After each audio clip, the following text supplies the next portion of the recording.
अगर आप लोगों ने ये वेट लॉस हरा भरा कबाब विथ वेट लॉस चटनी नहीं खाया है ना, तो खा लो।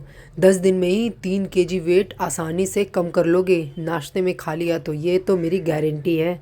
उसके लिए हम लेंगे bunch of methi, bunch of धनिया पत्ती, बंच ऑफ पालक, और फिर उसमें हम डालेंगे एक बड़ा कटोरी या मीडियम साइज़ कटोरी मटर, और उसमें नमक डाल के हम उसको बॉईल कर लेंगे। जब वो पक जाएगा तो हम उसको ग्राइंड करने लगेंगे, थोड़ा अदरक लहसुन और हरी मिर्च के साथ। कोर्सली ग्राइंड करना है, बिल्कुल बारीक सा ग्राइंड नहीं करना है, पर पानी ऐड मत करना, ये आप याद रखना।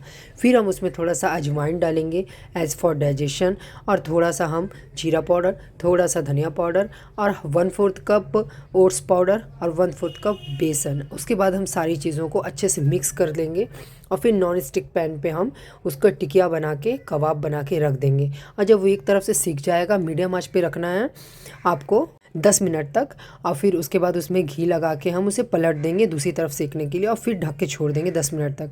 और फिर हम अपनी वेट लॉस चटनी तैयार करने लगे। वेट लॉस चटनी के लिए हमें चाहिए 1/2 कप दही और 100 ग्राम पनीर और थोड़ा लहसुन और थोड़ा हरी मिर्च अपने टेस्ट के अनुसार, और उसे ग्राइंड कर लेंगे। हमारी चटनी तैयार है। और यहाँ पास मैं 4 ही कबाब ले रही हूँ क्योंकि बाकी मैंने रात के लिए रख दिया।